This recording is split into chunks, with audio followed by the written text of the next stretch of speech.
Supreme court के full bench ने सुन्नी इत्तेहाद council की मखसूस नशस्तों से मुताल्लिक दरखास्त पर आज फैसला महफूज कर लिया। केस की समाअत के दौरान जज साहिबान की तरफ से इंतहाई अहम रिमार्क सामने आए। आज की समाअत के दौरान जस्टिस अतहर मिनल्लाह ने कहा कि जो कुछ 2018 में नून लीग के साथ हुआ, आज वही सब पीटीआई के साथ हो रहा है। अतहर मिनल्लाह के ये रिमार्क्स इंतहाई मायने खेज हैं। पाकिस्तान में तकरीबन हर इंतखाब पर उंगलियां उठती रही हैं। 77 के इंतखाबात को अपोजिशन ने भरपूर तरीके से मुस्तरद किया। 88 और 90 के इंतखाबात में इस्टेब्लिशमेंट का गहरा असर रहा। 93 के इंतखाबात काकड़ फार्मूले के बाद हुए। 97 में नवाज शरीफ को भारी मैंडेट मिल गया। 2008 के इंतखाबात बेनज़ीर की शहादत के बाद मखसूस हालात में हुए। 13 के इंतखाबात के बाद धरनों का सिलसिला शुरू हुआ। अब जहां तक 18 के इंतखाबात का ताल्लुक है तो नवाज शरीफ जेल में थे, मगर शहबाज शरीफ और नून लीग की लीडरशिप इंतहाई मोहतात अंदाज में इंतखाबी मुहिम चला रही थी। नून लीग अपने निशान के साथ पंजाब की बड़ी पार्टी के तौर पर कामयाब हुई, मगर पोस्ट इलेक्शन बंदोबस्त करके पीटीआई को मरकज और पंजाब में इख्तिदार दिलवाया गया। इंतखाबात के बाद नून लीग के बड़े लीडरों को मुख्तलिफ इल्जामात के तहत गिरफ्तार भी किया गया। ताहम एक्सटेंशन की हिमायत करने और मामलात को मुहतात अंदाज में चलाकर नून लीग, पीपल्स पार्टी और पीटीआई मुखालिफ जमातों ने कामयाबी से अपनी पॉलिटिकल स्पेस बना ही ली। 2024 के इंतखाबात की बात की जाए तो पाकिस्तान की तारीख के पहले ऐसे इलेक्शन थे जिनमें एक बड़ी सियासी जमात को अपने इंतखाबी निशान के बगैर इंतखाबात में हिस्सा लेना पड़ा। ऐसे में बड़ा सवाल यही है कि आइन, कानून, आज़ाद अदलिया, वाइब्रेंट मीडिया, सिविल सोसाइटी होने के बावजूद पाकिस्तान में अब तक ऐसा इंतखाबी निज़ाम वज़ा क्यों नहीं किया जा सका जिस पर सियासी फरीक़ैन को यकीन हो। इंतखाबात में मुदाखलत, लीडर्स पर झूठे सच्चे केसेस, अदालती फैसले, किंग्स पार्टी का तस्वुर, किसी को लेवल प्लेइंग फील्ड मिलना, किसी को ना मिलना, इलेक्शन कमीशन का किरदार, ये सभी अवामिल किसी न किसी अंदाज में इंतखाबात पर असरअंदाज होते हैं। क्या सियासतदान एक दूसरे के साथ अपना स्कोर सेटल करने से पहले ऐसे रूल्स ऑफ गेम्स तय करने के लिए तैयार हो सकते हैं जिनके तहत किसी इंतखाब के मुतनाज़ होने के लिए किसी पिछले इंतखाबात का हवाला ना देना पड़े? इसी मामले पर गुफ्तगू करेंगे। पैनल में हमारे साथ हैं हसन निसार, अब्सार आलम, शहजाद चौधरी और हम्माद गजनवी साहब। प्रोग्राम का सवाल आप सभी के लिए, 2018 में नून लीग के साथ जो हुआ, क्या 2024 में पीटीआई के साथ वही सब हो रहा है? हसन निसार साहब, सच क्या है? क्या 2018 ही 2024 में हमारे सामने खड़ा है? नहीं, देखें, आपने बदी में तरक्की की है, इसमें तो कोई शक नहीं है। वो किसी भी शोबे में, तालीम में चले जाओ आप, बहुत ही मतलब रोना आता है। मेरे पास मैथ्स कम्युनिकेशन के बच्चे बच्चियाँ आते रहते हैं, मैं हैरान रह जाता हूँ। परवरदिगार के ये यूनिवर्सिटी स्टूडेंट्स हैं, हर तरफ से जवाल है। तो जो कहते हैं ना, जवाल आए तो पूरे कमाल में आए। बाकी मैं इस मफरूज़े और थीसिस के साथ पूरी तरह मुत्तफिक नहीं हूँ, जुज़वी तौर पे सिर्फ मुत्तफिक हूँ कि क्योंकि मेरा ख्याल है कि नून लीग का जो ज़वाल अब इंतहा पे, ये उसका आगाज़ था। अच्छा, बाकी आपने जो सारा सिलसिला कहा है, तो भाई ये विशेष साइकिल है गंदगी का, इसे बढ़ा लो। देखो, एक अंग्रेज़ी घिसा पिटा सा मुहावरा है, मनी बिगेट्स मनी। ये याद रखना, गंदगी बिगेट्स गंदगी। यानी मैं भी फेंक दूंगा, मुझे गंदगी का ढेर नजर आएगा, मैं भी खाली पैकेट सिगरेट का फेंक दूंगा। Poverty begets poverty.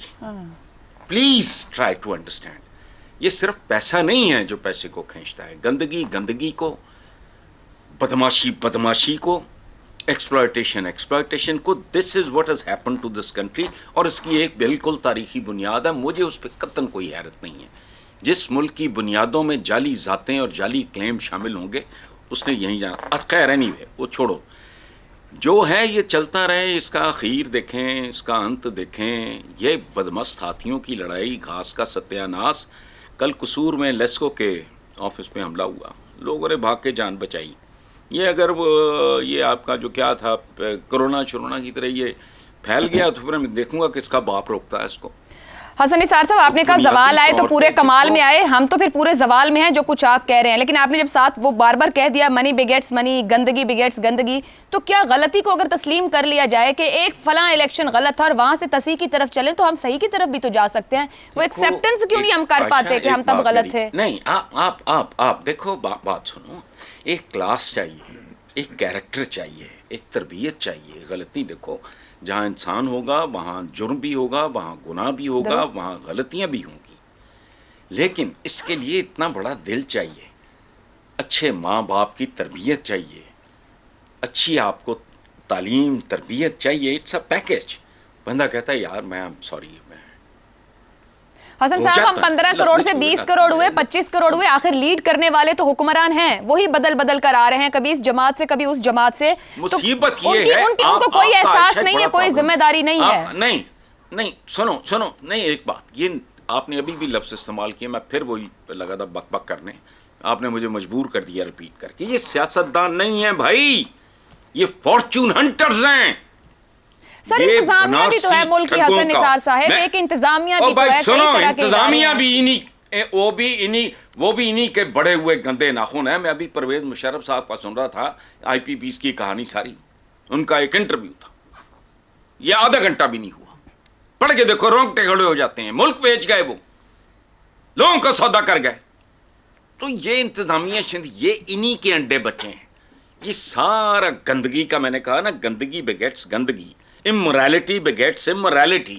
ठीक, देखो बात सुनो, ट्रैफिक में मेरा लाइसेंस एक्सपायर हो गया, मैं गाड़ी नहीं चलाता, ड्राइवर को मैं हालांकि नहीं देता, लेकिन मैं कहता हूं अब तुम चला। देखो बात सुनो, लेकिन अगर ट्रैफिक के नाम पे एक बदनज़मी होगी, बदतमीजी होगी, तो जितना भी आप लॉ बाइंडिंग हो आप वायलेट करोगे।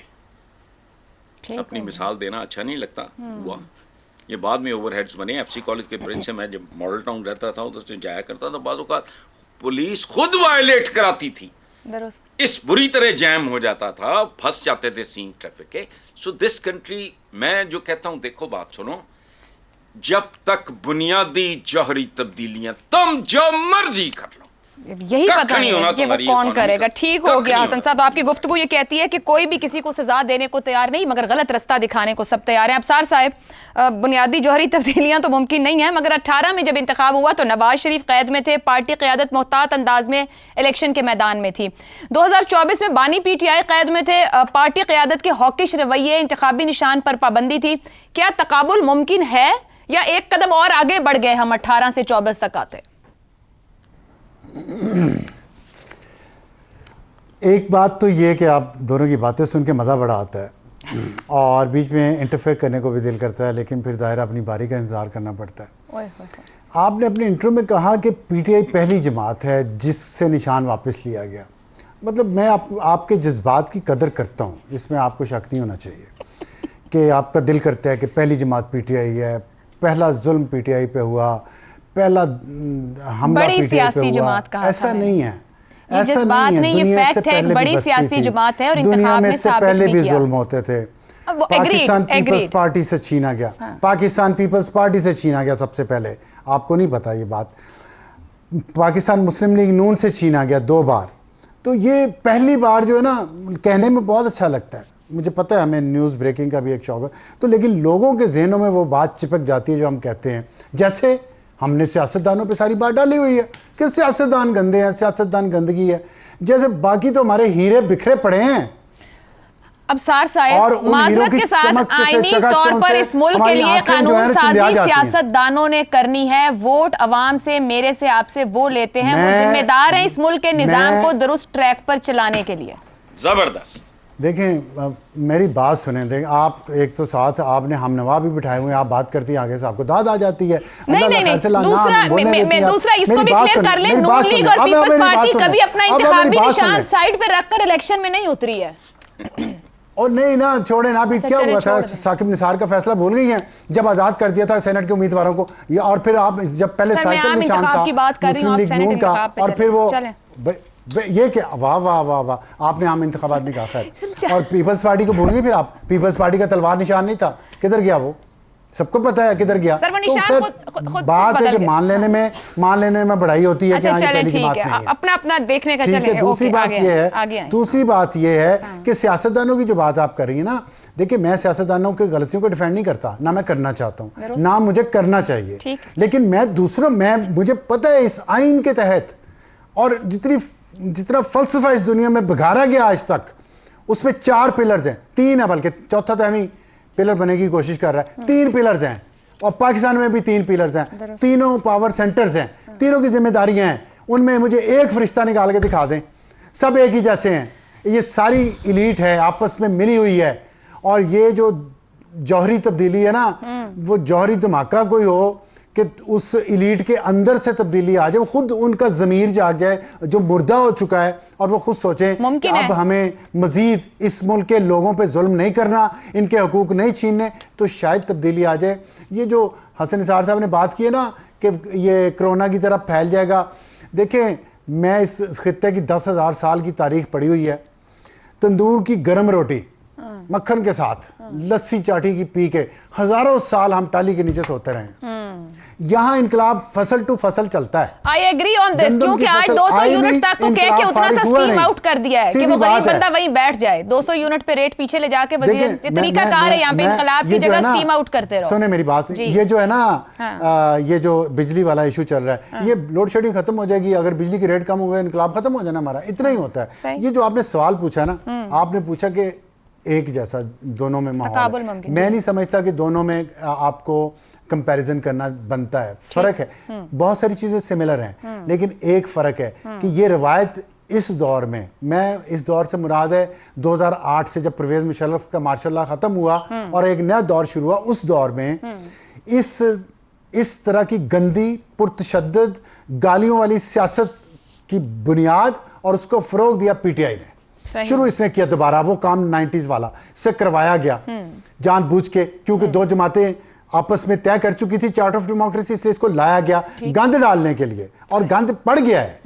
फिर क्या हुआ, फिर यह हुआ कि उस वक्त 2018 तक जुडिशरी, एस्टैब्लिशमेंट, मीडिया सारे इकट्ठे थे, सारे इकट्ठे थे, कोई दूसरी आवाज नहीं थी इनमें निकलती जो पीएमएलएन के हक में हो, सब इकट्ठे थे पीएमएलएन के खिलाफ, सब ने मुश्तरका प्लान किया था। लेकिन अब क्या हुआ 2024 में, अब मीडिया डिवाइडेड है, जुडिशरी डिवाइडेड है, एस्टैब्लिशमेंट डिवाइडेड है, कॉम डिवाइडेड है, और पूरा रिलीफ हर जगह से पीटीआई को मिल रहा है। ठीक है, उनके साथ ज्यादती भी हो रही है, मैं मानता हूं ये बात, लेकिन ऐसा नहीं है कि अंधे कुएं में फेंक दिया गया उनको, जैसे पिछले बार में होता था। तो ये तकाबुल बनता नहीं है, जबरदस्ती बनाना है, वही ना बात नहीं है। आपने कह दिया नहीं है तो नहीं है। शहजाद साहब, हर बड़ी सियासी जमात ने अगर मेरी बात हकायक पे मबनी ना हो, जज्बाती हो, मेरा अंदाज जज्बाती हो सकता है, बात मेरे हकायक जो है ना, मैं हकायक पे बात करना चाहता हूँ और करता हूँ, उस पर आप मुझे बता दें मैं गलत कह रहा हूँ तो।